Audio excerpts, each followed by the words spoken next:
Estás a punto de escuchar una predicación de Iglesia Kairos, Iglesia Cristiana en Ciudad de México. Sabemos que Dios tiene algo preparado para ti. Te invitamos a que prepares tu corazón para recibir la palabra de Dios y ser hacedor. Buenos días, Dios les bendice. Ya saludé a la mayoría. Es una bendición estar con ustedes. Fue muy emotivo lo que pudimos hacer de reclinarnos. Ayer estaba viendo una pelea de un campeonato de la UFC y estaba peleando un nigeriano, y después de decir 25,000 groserías se arrodilló y se inclinó al piso y tocó con su frente el piso. Y es increíble cómo cuando tú reconoces, aun cuando ellos están reconociendo a un Dios que sabemos que no es el Dios en el que creemos, cuando tú te humillas, verdaderamente el amor de Dios y la gracia de Dios se manifiesta en tu vida. Y no sé si les cueste trabajo, pero a veces doblar la rodilla cuesta trabajo, doblar la cerviz cuesta trabajo, tocar con la frente el piso cuesta trabajo, porque parece que toda nuestra naturaleza no quiere reconocer que Él es Señor y que Él es Rey. Y a veces eso es sumamente complicado de entender, y es sumamente complicado de entender de algunos que no tienen la revelación de la verdad. Y nosotros, conociendo que tenemos al Dios verdadero, a veces se nos olvida quién es Él. Y eso me confrontó mucho ahorita que estábamos inclinándonos, porque de verdad decirle digno, digno, y no cantarle pidiéndole algo es muy complicado, ¿no? Porque estamos acostumbrados a ver nuestra necesidad y a no ver su grandeza, porque somos humanos y somos frágiles. Pero creo que este momento fue un momento muy tremendo en lo espiritual, muy tremendo en Dios, y de verdad, gloria a nuestro Dios porque resucitó. He estado leyendo muchos mensajes de ministros de todos lados, y también tenemos, pues ya saben, la comunicación con pastores en Europa y demás, y todos dicen resucitó, resucitó, y realmente Él resucitó, y por eso estamos aquí, ¿no? Y por eso podemos sonreír, y por eso tenemos esperanza. Entonces, bueno, para no darle más preámbulo, saben, el día de hoy le he llamado no es una predicación, porque no es una predicación, aviso, no es una predicación expositiva, no es una predicación narrativa, no es una predicación, es más que nada una enseñanza, y una enseñanza un poco, una predicación, sí es una prédica, pero no expositiva ni narrativa, sino es una prédica didáctica, y más que nada lo que nos quiere buscar y a donde nos quiere llevar es a la reflexión y al entendimiento del corazón de Cristo antes de subir a la cruz.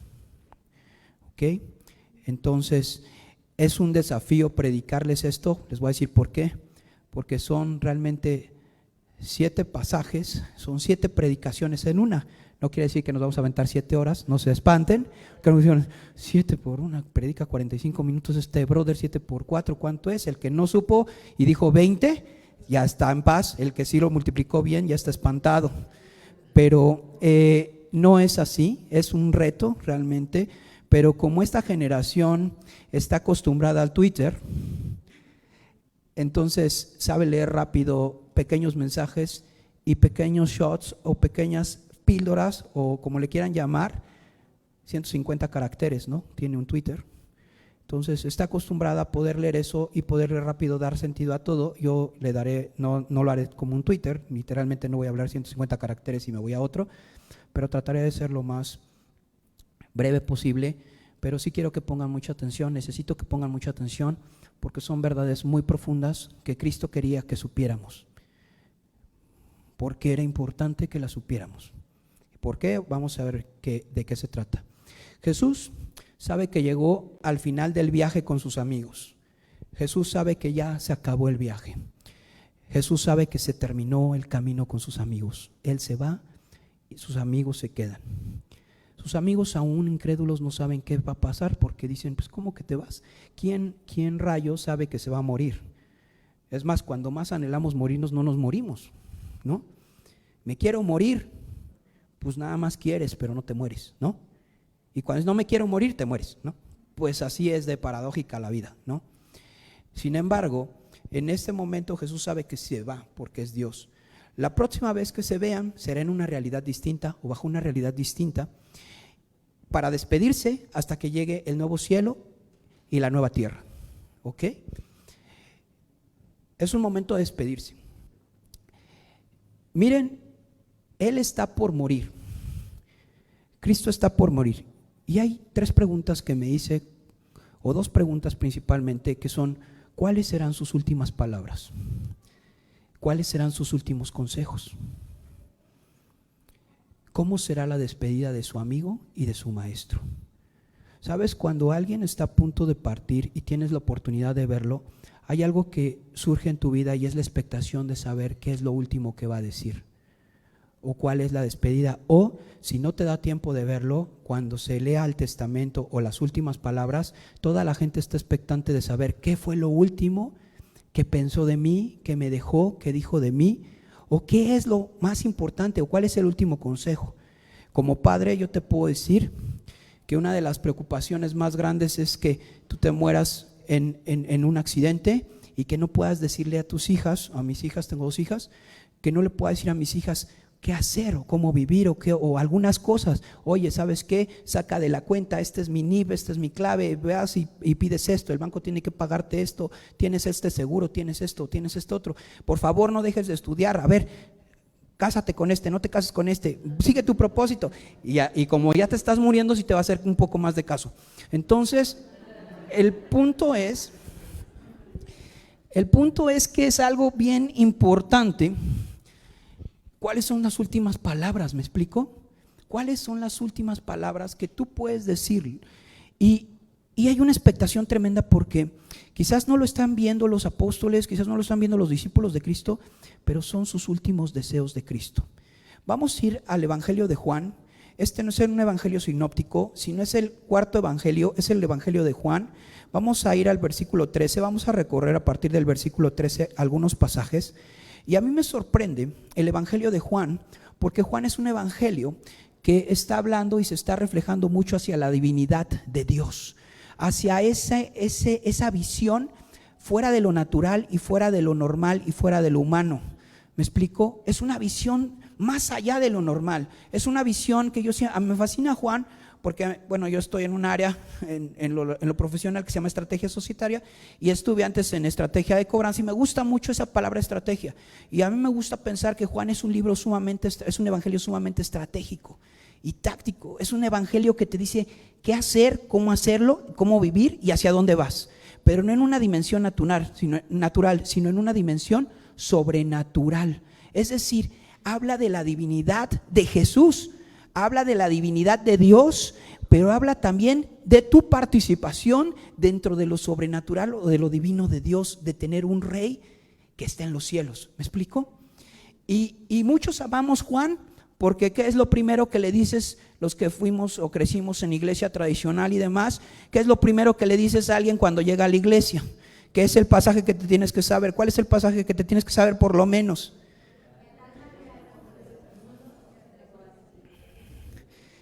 O sea, por lo menos ese. O sea, no puedes saberte nada, pero por lo menos ese para que salves a alguien, ¿no?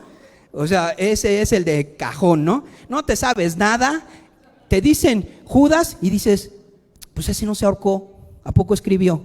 Y dices, ya, te perdimos, ¿vale? Y si te digo Amós, dices, ¿y ese qué onda?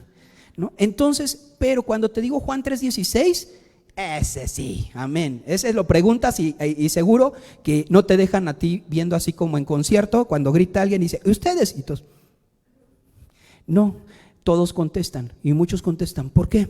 Porque tiene que ver con nuestra realidad, porque tiene que ver con el inicio de nuestra vida y porque tiene que ver con toda la dimensión de la eternidad en nosotros. ¿Me explicó?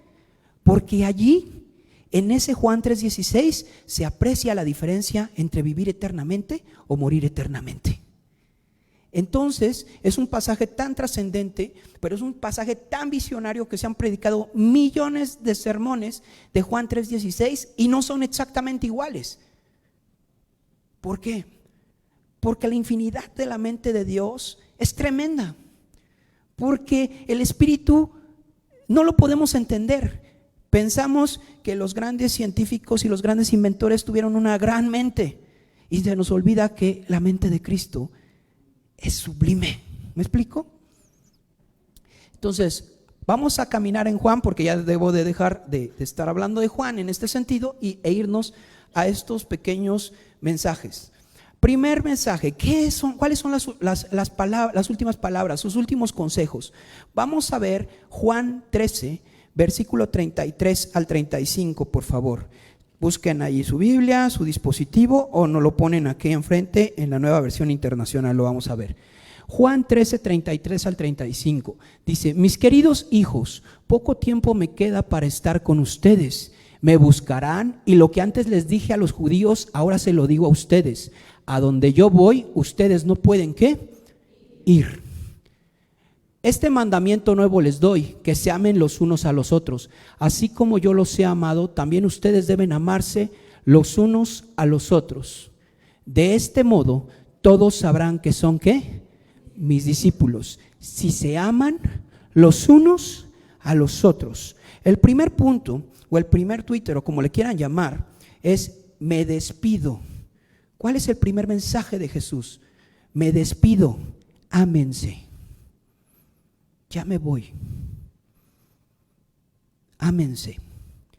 Cristo sabe a dónde va. No lo agarró de improviso. Él sabe específicamente a dónde va. Y no hay forma de que vayan con Él ni que vayamos con Él ahorita. No hay forma. Sabe que es una despedida, sabe que es una separación, y una separación duele, de lo que sea. Ustedes, yo creo que han experimentado alguna separación emocional, alguna separación de alguna persona, y duele.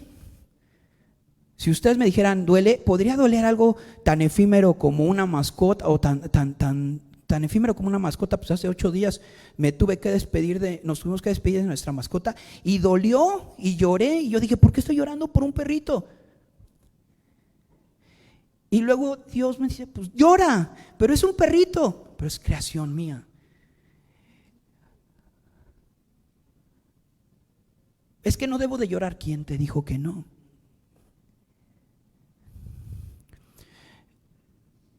Despedirse de algo que amas o de alguien que amas es muy complicado.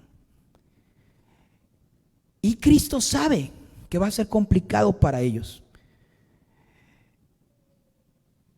Y en esa despedida, algo que Cristo les dice muy interesante es: como yo me tengo que ir, les voy a dar una orden, un mandamiento, una instrucción. Tienen que amarse como yo los amo. La primera pregunta que te harías: ¿cómo te amó o cómo los amó Cristo a ellos?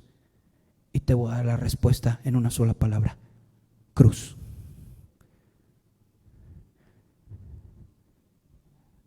Cruz. Una entrega total. ¿Sí me explico? Sin reservas. Un amor agape, un amor de entrega que no tiene lógica. Y les da una instrucción: necesito que se amen, porque así la gente va a entender que ustedes son mis discípulos. ¿Qué es un discípulo? Es alguien que está conectado con Dios. La única manera que la gente sepa que estás conectada con Dios es que ames de la misma manera que Él amó, por lo que Él murió. ¿Sí? Voltea a ver al de al lado, voltea a ver al de atrás. Lo tienes que amar, la tienes que amar. Sí, al que está hasta atrás, que tú te sientas hasta adelante porque no quieres tenerlo cerca, a ese también. Y al que no vino también, que oraste y dije: ay, gloria a Dios, no vino. Ese también. ¿Por qué? ¿Por qué? Porque es en el amor donde trasciende la estadía de Dios, de Cristo, y es en el amor donde se encuentra la verdadera identidad de ser un hijo de Dios. Es en el amor a otro donde encuentras verdaderamente la identidad de ser un hijo de Dios. No es en otras cosas, no es en el mucho hacer, no es en el mucho saber, no es en la mucha labia, no es en eso. Es verdaderamente en saber, en que ella sepa que yo la amo como Cristo la amó, que yo la amo como Cristo la amó y que estoy dispuesto a dar un paso de sacrificio en mi vida, de dejar algo en mi vida por ella o por él. Es dar mi vida por algo que en cierto sentido, parece ser una negación, que en cierto sentido no tiene sentido. ¿Por qué rayos voy a ir donde no me quieren?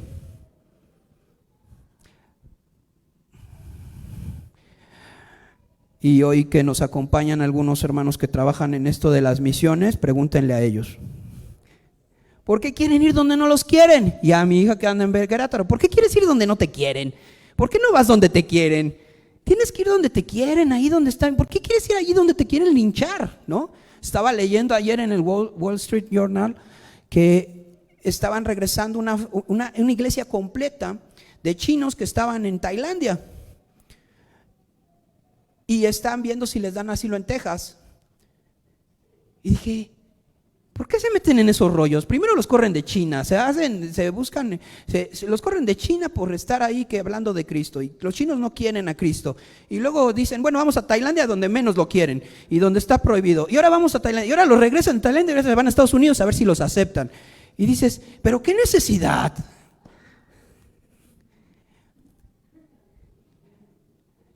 Eso es el lado humano.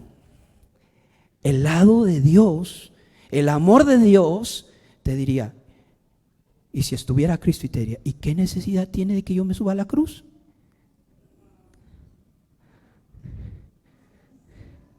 Y entonces sí te tiemblan las piernas, ¿verdad? Porque dices, pues ¿cómo que qué necesidad? Si no te subes, yo me subo, o ni subo, o sea, me quedo aquí y más para abajo. ¿Por qué? Ese es lo inexplicable del amor. ¿Me explico? Primer punto, me despido, ámense. Segundo punto, Juan 14, versículo 1 al 3. Dice, no se angustien, confíen en Dios y confíen también en mí. En el hogar de mi Padre hay muchas viviendas. Si no fuera así, ya se lo habría dicho a ustedes. Voy a prepararles un lugar. Y si me voy y se los preparo, vendré para llevármelos conmigo. Así ustedes estarán donde yo esté. No se espanten, se cierran automáticamente y alguien pasó por ahí. Entonces, dice el segundo punto, tengan paz por el futuro. ¿Ok? Tengan paz por el futuro. Fíjense qué tremendo. Lo segundo que, una de las segundas cosas que dice Cristo, no la única, pero les dice, a ver, tranquilos, ya me voy, pero les voy a preparar la casa, señores y señoritas, les voy a preparar la casa. Les voy a alistar. En el original el término es alistarles, prepararles. Voy a preparar todo. Nosotros no podemos ir a preparar nada. A veces somos tan soberbios que pensamos que estamos preparando nuestra morada celestial. Y no podemos ni preparar la terrenal porque no damos una. Y de repente Dios dice, yo voy a preparártela porque tú vas a hacer algo medio chafa. Fernando, no puedes clavar un clavo ni hacer un agujero con una broca y quieres preparar una casa celestial. ¿Es en serio, Fernando? No, Señor, hazlo tú.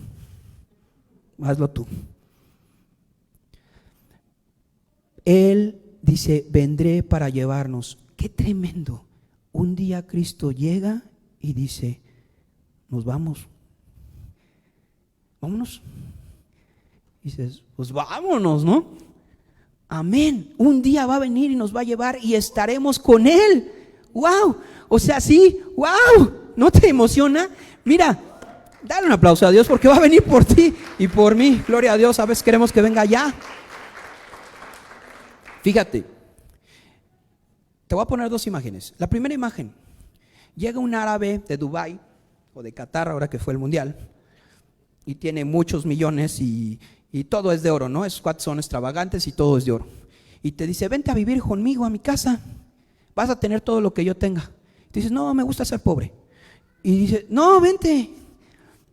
Y dices, ¿qué te imaginas cuando llegues ahí? Ya te lo imaginaste, ¿no? Yo no sé para qué rayos te quieres dormir en una cama que tiene oro alrededor. No tengo sentido, pero vas a dormirte en una cama que tiene oro alrededor, ¿no? Y un chorro de cosas. Y dices, ok, eso no me emociona. Fíjate qué tremendo es cuando no tienes una casa y cuando no tienes algo que esté preparado, y el dolor de no estar en la estadía. Estaba viendo una película que se llama Nadadoras, y no se las voy a contar porque es un poco reciente, y es sobre inmigrantes sirios. Y es muy doloroso porque Siria está siendo bombardeada, está siendo destruida, y las personas tienen que salir, no porque tengan ganas, no porque sea un capricho, sino porque se está muriendo la gente y están cayendo las bombas en los lugares menos. Haz de cuenta que aquí ahorita cae una bomba y ¡pum!, ya se acabó. ¿Y por qué cayó? Pues porque a alguien se le ocurrió echar una bomba y se acabó. No tiene lógica, no tiene sentido. La gente quiere vivir, los niños quieren sobrevivir, pero más que nada los papás no quieren ver morir a sus hijos. Y algo que me impacta es lo que puedes llegar a hacer por querer tener estabilidad en un lugar.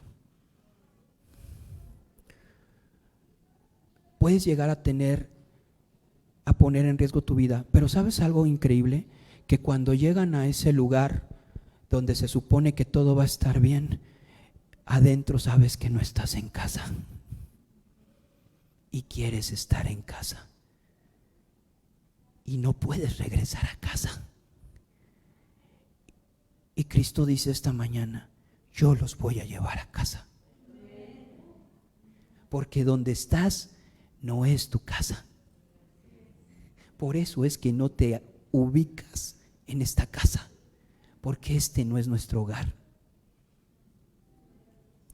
Ahora entiendes un poquito a Pablo cuando decía, yo ya me quiero ir. Yo sé que ya me quiero ir. O sea, ya olvídense Efesios, Filipenses, Timoteo, Tito, Filemón y todos ustedes, puros problemas, ya no quiero eso. Ya quiero irme con el Señor, ya Señor. Y el Espíritu dice, no, tienes que terminar lo que te mandé a hacer. Así es de que síguele dando a los gentiles. Pero ¿qué no los ves como son? Mírale, Alejandro el herrero, míralo. Lo estoy haciendo algo bien y por atrás me pega. ¿Por qué? ¿Por qué tengo que estar aquí si yo ya tengo la visión de lo que sigue? Por amor. Todavía no es tu tiempo y tengo interés en los demás. ¿Ok? ¿Vamos bien? Tercer punto. Juan 14, versículo 12 al 14. Ciertamente les aseguro que el que cree en mí, las obras que yo hago, también él las hará. Y aún las hará, ¿cómo? Porque yo vuelvo al Padre. Cualquier cosa que ustedes pidan en mi nombre, yo la haré. Así será glorificado el Padre en el Hijo. Lo que pidan en mi nombre, yo lo haré. Qué complicado es entender esto. Y qué complicado no solo entenderlo, sino creerlo. ¿A poco no? Porque en la experiencia hemos visto que a veces no se da, ¿verdad? Quiero ser muy honesto en ese sentido. Qué complicado es. Y lo que les está diciendo Cristo cuando se va, le dice, la fe les traerá resultados increíbles en esta tierra.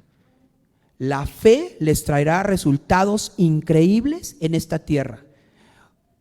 Su fe generará obras mayores que las de Cristo o iguales a las de Cristo. Tenemos dos opciones. O lo creemos o arrancamos esa página de la Biblia o no volvamos a ver ese versículo jamás. qué está dando eso? Porque Cristo está diciendo, tú tienes que aprender a ver resultados, tú tienes que esperar resultados en tu vida, tú tienes que aprender a creer que hay resultados. Y hay algo interesante cuando ves el original, porque en alguna parte y en algunos verbos, o en un verbo principalmente, aparece el modo subjuntivo. Para los que no sepan qué es el modo subjuntivo, es el modo de posibilidad. ¿Qué quiere decir? El modo de posibilidad es, puede ser que sí, puede ser que no. Depende de qué, de algo. Es decir, cuando tú no tienes el modo subjuntivo, es un hecho, pero cuando existe el modo subjuntivo, quiere decir que hay la probabilidad de que pase y no pase, pero depende de algo, es una condicionante. Es lo que a veces se ha escuchado, por ejemplo, en profecías que dice, es que a mí me dijeron que esto iba a ser y que yo me iba a casar con él, pero era una profecía condicionada. O es que ya tiene que venir Cristo porque tiene que venir ya, porque dijo que ya vendrá como ladrón en la noche y yo estoy esperándolo y no llega. Está condicionada a, ¿me explico? Es algo que está condicionado a. El modo subjuntivo es, está condicionado ¿a qué? ¿A qué? A la fe. Ahora muchos dicen, es que no tengo suficiente fe. Más bien tienes otra parte que a veces quitamos de la ecuación, propósito. Es decir, tú tienes fe, pero el propósito no va a donde va tu fe. Ay, dices, no man, ¿cómo puede ser? Pues sí tengo fe. Sí, tú quieres hacer esto, ¿me explico? Tú quieres hacer esto, pero el propósito de Dios es esto. Y si Dios te da esto, rompes el propósito de Dios en esto.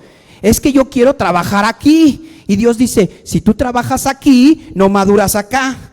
Dice, entonces ¿dónde está? Es que Dios no me contesta. No, es que no has entendido el propósito. Ay, eso me emocioné. Y tu fe no está direccionada hacia el propósito. Oh, es tremendo de entender. ¿Me explico? No es que la fe no esté accionando, es que tu propósito esté en otro lado y tú quieres accionar la fe en otro sentido. ¿Sabes qué está haciendo Dios? Te está cuidando.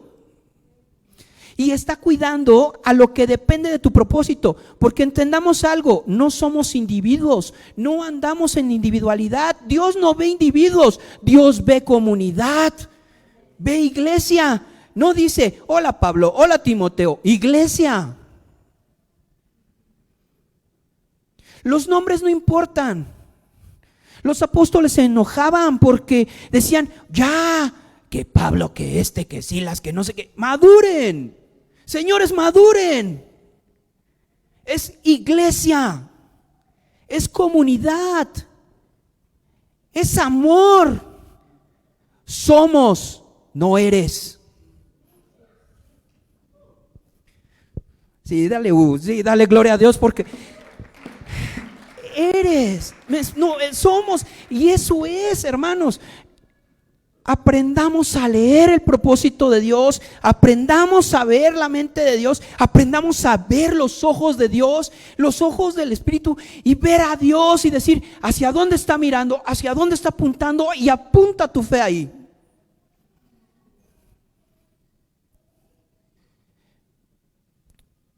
Y no dudes, sino cree.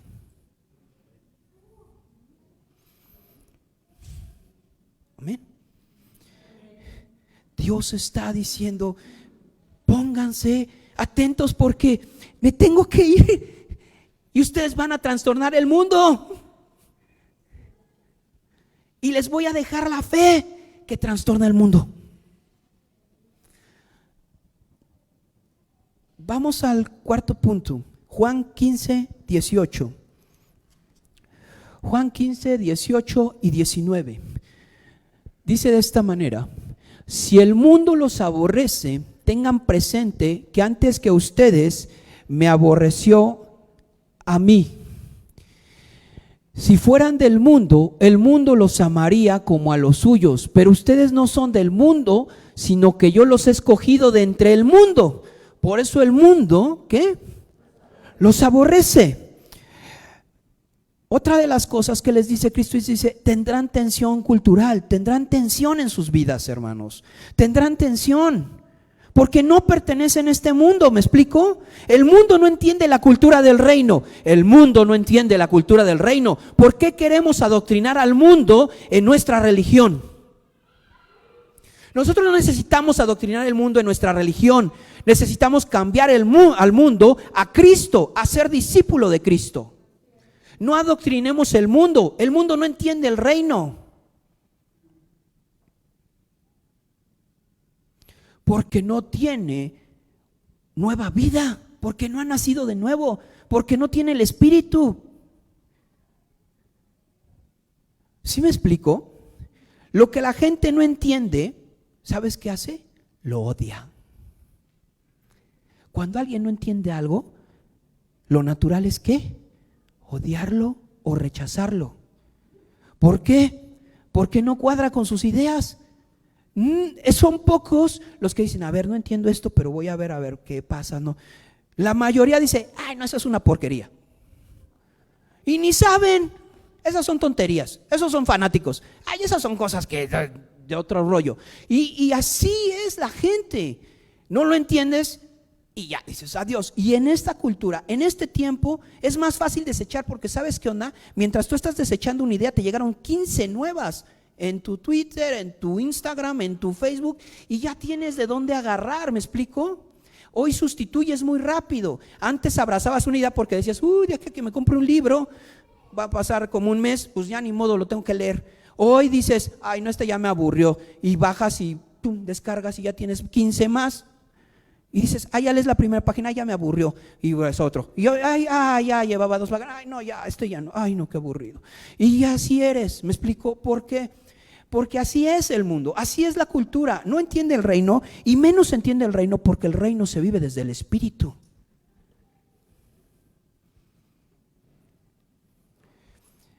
El reino es fuera de este tiempo, como algunas personas lo han sido. El reino es algo que es fuera de tiempo para muchas personas y es algo absurdo. Es algo absurdo pensar en amar a alguien más cuando tienes una familia que debes de cuidar. ¿Por qué rayos te vas a desgastar por alguien que ni te quiere, que ni conoces y que ni es de tu familia ni de tu sangre? ¿Por qué? No lo entiende el mundo. ¿Por qué rayos vas a darle tiempo a alguien? ¿Por qué te vas a ir a hacer ciertas cosas a otro lado? ¿Por qué vas a dar una despensa a alguien que no conoces? ¿Por qué? ¿Por qué voy a gastar mi tiempo, mi vida, mi esfuerzo, todo? ¿Por qué voy a dejar esto que me puede prosperar y me puede llevar a un nivel wow, top, para perder el tiempo en algo que me va a bajar? ¿Por qué? Porque he entendido el reino y el reino ya está aquí. Y el reino, dice, lo arrebatan los valientes, los violentos. Es decir, el reino se arrebata con violencia y se arrebata con una fuerza de ir en contra de. ¿Has visto las truchas en el río? Cuando nadan contracorriente, se ve que es fácil, ¿verdad? No, no es fácil. Fum, fum, fum, fum. Nada, es tan difícil que los osos están esperando precisamente en ciertos momentos para cazar a las truchas porque es complicado, ¿me explico? Pero tienen que nadar contracorriente porque tienen que llegar a poner sus huevos, porque tienen que reproducirse. El salmón, perdón, truchas, ¿no, verdad? Salmones. Dios mío, me fui a Toluca. Es que ayer le estaba platicando de las truchas de béisbol. El salmón, ya me sacaron del error. Ay, Dios mío. Y osos en Toluca, ¿no? Bueno, ok, hello. Ya me privé. No, venga. Salmón, el salmón. ¿Por qué son así? Porque tienen que nadar contracorriente. Fíjense, alguien que me sorprende la historia es Van Gogh, el impresionista Van Gogh. Hay gente que no entendió a Van Gogh. Y es más, Van Gogh se murió sin Dios y se suicidó. ¿Y saben cuándo lo conocieron? Cuando se murió. Era un hombre fuera de tiempo, era un hombre fuera de esa cultura, era un hombre que estaba fuera de lugar. No te suicides espiritualmente. Estamos fuera de tiempo y fuera de lugar y fuera de reino. Pero no somos Van Gogh. Seguramente se va a revelar el reino, ¿me explico? Vamos a otro punto que es en Juan 16, 7, 11. ¿Vamos bien? Juan 16, 7 al 11. Dice: pero les digo la verdad, les conviene que me vaya, porque si no lo hago, el Consolador no vendrá a ustedes. En cambio, si me voy, se lo enviaré a ustedes. Y cuando Él venga, convencerá al mundo de su error en cuanto al pecado, a la justicia y al juicio. En cuanto al pecado, porque no creen en mí. En cuanto a la justicia, porque voy al Padre y ustedes ya no podrán verme. En cuanto al juicio, porque el príncipe de este mundo ya ha sido juzgado. La siguiente cosa que les va a decir, o las siguientes palabras tremendas que les va a dejar Cristo a sus discípulos son estas: vendrá un paracletos a sus vidas. ¿Y por qué puse paracletos en vez de consolador? Porque el término paracletos o el término consolador es una traducción incorrecta dentro de las traducciones. Incluso cuando tú escuchas el término consolador, te deja ver a alguien que tú lloras y ¿qué hace? Y te consuela, ¿me explico? Y queda muy corto de lo que es el original. Los dos términos que son más cercanos a la traducción correcta son abogado y auxiliador. Cuando tú lees en vez de consolador como abogado y auxiliador, debe de darte más luz que el término consolador o el término consuelo, alguien que consuela. Incluso en nuestra cultura mexicana hablar de un consolador es, como somos bien machos, según, no nos gusta ser débiles. Y como somos luchones, no nos gusta ser débiles. Y como nos dieron en la torre todo el mundo, pues menos nos gusta ser débiles, ¿no? Entonces, cuando hablas de que alguien te consuele, dices: no, yo no necesito que me consuelen, yo no necesito, yo estoy bien, no necesito de ese consolador, no necesito. Entonces, automáticamente tu mente está bloqueándose.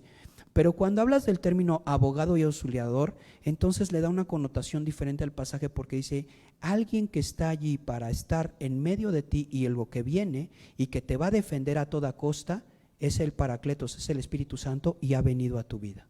Alguien que te va a auxiliar ha venido a tu vida. Cuando hablas de auxiliador, no hablas de que, ay, pobrecita, te duele, ay, pobrecito. No, sino cuando hablas de auxiliador es, sí está mal, sí te duele, pero dame la mano, vamos a caminar, dale, vamos, tenemos que seguir. No te puedes detener ahí, tenemos que avanzar. ¿Me explico? ¿Sí me entienden el concepto, el cambio de concepto? No vengo a decirte, ay, pobrecito, te vengo a decir, sí, entiendo tu necesidad, pero tienes que levantarte y tenemos que caminar, porque hay mucho que hacer. ¿Me explico? Es alguien que está llamado para ayudar, pero también para anunciar al mundo un gran error. Y esto es algo bien interesante y es algo que fascina en el sentido teológico de la labor del Espíritu Santo, y no me voy a detener aquí mucho porque si no me voy aquí de filo. Primero, el Espíritu Santo o el auxiliador, el abogado, viene a decirle al mundo: estás en pecado por ser incrédulo. Tajantemente.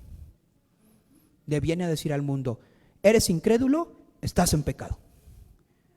Pero es que si me porto bien, eres incrédulo, ¿estás en qué? En pecado. No hay más. De justicia, ¿por cuanto quién? Por cuanto Cristo va al Padre. Es decir, muero injustamente en una cruz, pero muero por ustedes, y va a haber justicia en el mundo. Y la justicia es que ahora mi pueblo va a ser parte del pueblo de Dios. ¿Me explico? Los que crean en mí van a ser parte del pueblo de Dios, y ya no solamente son porque tienen sangre judía, sino porque tienen la sangre de Cristo en sus vidas, porque tienen el corazón de Dios en sus vidas, porque han muerto, porque han aceptado el sacrificio de Cristo en la cruz. Y el más tremendo, o el que más me ha llamado la atención esta mañana, es juicio. Y dice: y los viene a convencer de juicio, porque el príncipe de este mundo ha sido juzgado. No será, ¿ha sido qué? Juzgado. La autoridad suprema de maldad, la autoridad que quiere destruir este mundo y que quiere destruirnos, ya tiene un juicio sobre su cabeza y es declarado culpable. Y tú eres declarado inocente. ¿Sí me explicó? Es decir, es tremendo poder ver al Espíritu Santo, a ese auxiliador, a ese abogado en nuestras vidas. Dice, tranquilos, va a venir alguien que va a estar con ustedes y los va a auxiliar, porque lo que tienen que hacer es muy grande. Sexto punto, Juan 16:33. Juan capítulo 16:33 dice de esta manera: yo les he dicho estas cosas para que en mí hayan paz. En este mundo afrontarán ¿qué? Las aflicciones, pero anímense, yo he vencido ¿qué? Al mundo. Así es. Qué tremendo, ¿no? Lo que les dice es, van a encontrar paz en medio del caos. ¿No era más fácil decir van a encontrar paz sin caos?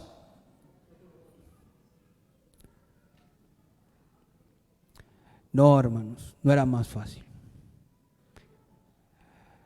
Porque tenemos que entender que no hemos llegado a la meta y que no estamos en el nuevo cielo ni en la nueva tierra, que no hemos llegado, pero que vamos a llegar y necesitamos ayudar a otros a llegar. Y que este fin de semana fuimos con un niño a ver esa de Mario Bros. Y tampoco se las voy a platicar. Y dice, solamente les voy a decir una frase, un enunciado que sí me llamó la atención, porque dice, el dolor es el mejor maestro. Y dije, ay, eso está muy salvaje.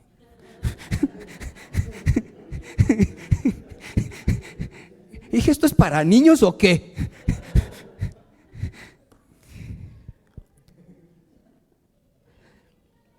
Y me quedé en ese loop como unos 10 minutos. ¿Quién sabe qué pasó después de eso? Pero yo decía, el dolor es el maestro, el dolor es el maestro. Y entiendo este pasaje. Hay aflicción, pero no serás vencido. Dime algo, sinceramente, sin que sea un amén, porque dices, no lo quiero decir, porque si no luego viene más. No. ¿Sí o no cuando nos ha ido como en feria, hemos aprendido un buen y madurado un buen? Ay, Dios, duele, pero creces y cambias. Que si no oras, no necesitan mandarte, hermanos, hoy a reunión de oración, por favor, conéctate, que no sé qué. No, tú estás de lunes a viernes orando las 24 horas del día y dices, y pónganse a orar todos, y ahora te vuelves el motivador del grupo de oración. Órale, tenemos que orar 365 días del año, 24 horas, te vuelves call center, ¿no? ¿Por qué? Porque dices, venga, todos tienen que orar. A ver, ¿a qué horas vas a orar tú? Y tú. ¿Por qué? Porque el dolor realmente es una tontería, una película, ¿no? Pero realmente el dolor te enseña. A veces es tu dolor o a veces ves el dolor de los demás. Salvo que no seas empático, y aquí quiero invitarte a algo que ya vimos anteriormente y dice, ámense. Si no te duele lo que le está pasando a tus hermanos o a los demás, no eres empático. ¿Sí me explico? Va a haber aflicción, porque este mundo no está terminado, porque en este mundo hay influencias de pecado, porque este mundo nos hemos encargado los seres humanos de destruirlo y de hacerlo inhabitable moralmente, inhabitable en Dios. Así lo hemos hecho. Nos hemos esforzado en hacerlo más malo y a fomentar muchas cosas que son negativas, por la avaricia, por la gula, por el pecado, por muchos pecados, y porque somos soberbios y no queremos voltear a Dios. Pero dice Dios, pero no te preocupes. En el mundo tendréis aflicción, pero confiad. Tú eres un vencedor, porque yo he vencido al mundo. ¿Sí me explicó? Yo he vencido al mundo, y como he vencido al mundo, tú vas a vencer al mundo. No hay forma que el mundo te venza. ¿Sabes cuál es el arma más letal del diablo? La muerte. Y hoy que celebramos la resurrección. Y vamos a resucitar con Él. Y un día nuestros cuerpos van a ser resucitados. O sea, ya nos reventamos al mundo. Ya nos reventamos el mal. Ya Cristo se reventó nuestra peor pesadilla. ¿Sí me explico? Pero claro, va a estar diciéndote, no, no es cierto, no es cierto, no es cierto, porque estamos a veces viendo lo que no tenemos que ver. Y por eso Colosenses dice, pon tu mirada ¿en dónde? Arriba, donde está Dios. Deja de estar viendo así, porque la aflicción es grande cuando ves así o cuando te pasas viéndote a ti mismo. ¿Sí? Y vamos por el último. Ay, lo logramos. No llevo mucho, ¿eh? Ay, sí, tú lo lograste y nosotros lo logramos. Viene el séptimo Twitter, el último. Dice Juan 17, 11. Luego el 15, luego el 18, luego el 20. Pero vamos primero con el 11. Voy a probar ahí Ya no voy a estar por más tiempo en el mundo, pero ellos están todavía en el mundo y yo vuelvo a ti. Padre Santo, protégelos con el poder de tu nombre, el nombre que me diste, para que sean uno, lo mismo que nosotros. Versículo 15, por favor. No te pido que los quites del mundo, sino que los protejas ¿de quién? Del maligno. 18. Como tú me enviaste al mundo, yo los envío también ¿a qué? Al mundo. Y 20. No ruego solo por estos, ruego también por los que han de creer en mí por el mensaje de ellos. Lo último que hace Cristo, o de las últimas cosas que hace, imagínate, se va tu amigo, se va tu rey, se va tu Señor, se va tu maestro y te ha dicho estas palabras, te ha dejado este testamento de bendiciones, de ánimo, de aliento, y dice, pero no solamente eso, amigos, estoy intercediendo por ustedes. Estoy intercediendo por ustedes y por los que vienen detrás de ustedes.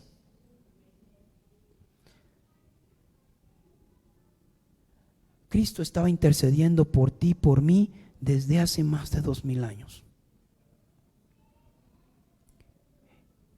Y fue ante el Padre y le dice, protégelos, protégelos. Por el poder de tu nombre, protégelos. Para que seamos uno. ¿Te das cuenta en qué piensa Él? Unidad, uno. Y protégelos del maligno. ¿Por qué se desgastaría Dios hablando del maligno? ¿Porque el maligno no existe? ¿Por qué se desgastaría Cristo hablando del maligno? ¿Porque es una fantasía? ¿Porque es un juego?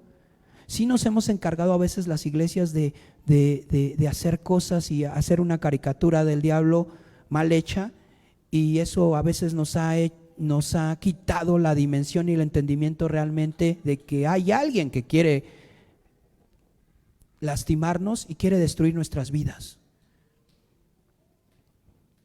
Por eso, antes de morir Cristo, dice, es muy importante que yo esté orando por ustedes y para que el maligno no esté haciendo cosas en sus vidas.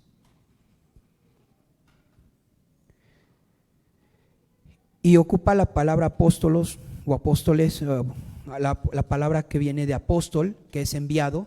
Para el que no sepa, apóstol quiere decir enviados, y ocupa ese término. Algunos dicen, bueno, es que ocupa apóstoles porque se está dirigiendo directamente a ellos y ya está dando su función. Realmente entiendo esta parte que dice, apóstoles son enviados, somos enviados. Y me preguntaba, Dios, ¿esto nada más es para los apóstoles o es para nosotros? Dime, Espíritu Santo, es para ustedes. Y fue muy sencilla la respuesta que me trajo el Espíritu a mi corazón, y espero, si no te la da a ti y si no te da paz, pues no la tomes.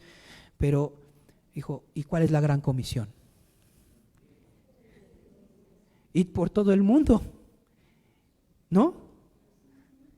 y haced discípulos. Y dice, ¿y por qué yo no he de enviarte? Si ese es mi deseo y ese es mi anhelo. ¿Me explico? Somos enviados, hermanos. Somos enviados. Estamos siendo enviados. ¿Para qué? Para que otros vengan a conocer de Dios.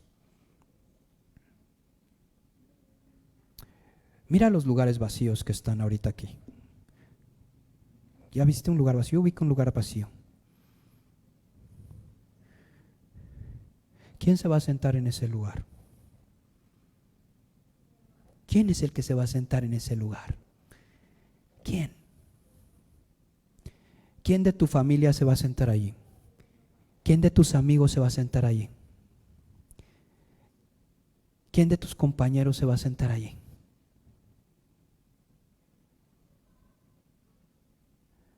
Cristo ha intercedido porque alguien se siente allí y en cada una de las bancas vacías que están en la iglesia de Dios.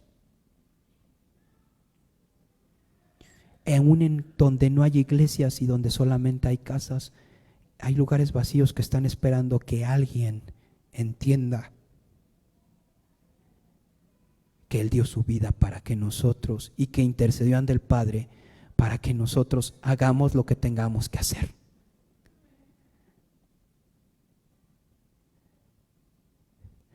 Las va a llenar el Espíritu Santo. El Espíritu Santo está en ti.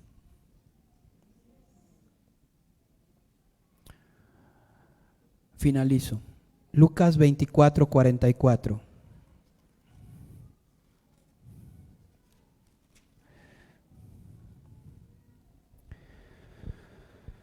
$24:49, perdón.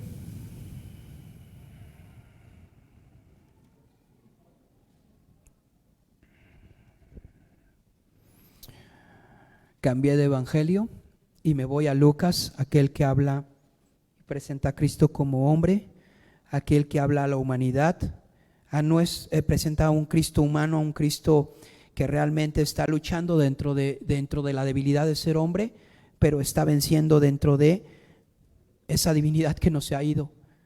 Ahora voy a enviarles lo que ha prometido mi Padre, pero ustedes quédense en la ciudad hasta que sean revestidos del poder. ¿De qué?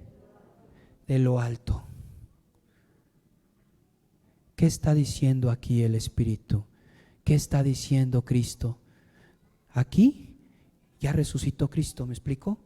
Lo que vimos anteriormente fue antes de que subiera a la cruz. Fueron su testamento para nosotros. Lo que está diciendo es aquí, después de que resucita, y dice, les voy a enviar lo que prometió el Padre, que es el Paracletos, el Espíritu Santo, pero ustedes quédense en la ciudad hasta que sean revestidos del poder. ¿Sabes qué está diciendo? Es tiempo que mi dunamis venga a la iglesia. Es tiempo que mi poder venga a la iglesia. Es tiempo que mi iglesia entienda que ha sido enviada a establecer el reino de Dios en la tierra. Pero no lo va a poder hacer en la carne, porque dice, no es con ejército, sino con mi santo, ¿qué? Espíritu. Cristo ha resucitado, nos está preparando un hogar, vendrá por nosotros. Podemos hacer grandes cosas en Él si nos enfocamos en el propósito. Tendremos una atención cultural seguramente. El Espíritu Santo está con nosotros y es un abogado con nosotros. Encontraremos paz en el caos. Y estamos recibiendo una constante intercesión de Cristo por nosotros. Y ahora lo que dice Cristo es, yo les voy a dar la autoridad y el poder para ser enviados y cambiar las realidades de la gente que está a tu alrededor. Y tendrán que ser conocidos como aquellos que trastornan el mundo y aquellos que cambian realidades. Y aquellos que establecen a Cristo en el corazón de las personas, porque la gente necesita salvación. Y no lo va a hacer nadie más que tú y yo. ¿Sí me explico?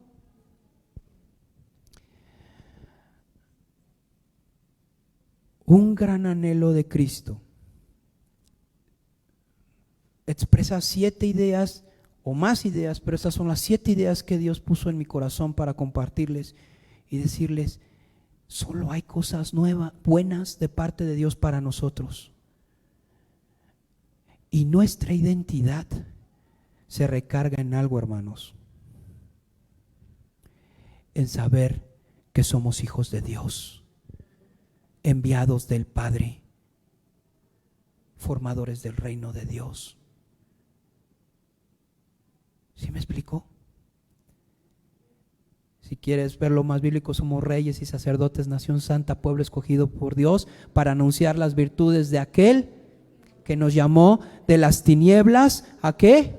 A su luz admirable, para que nosotros quitemos las tinieblas de aquellos que están en ellas, porque nosotros somos luz y sal del mundo.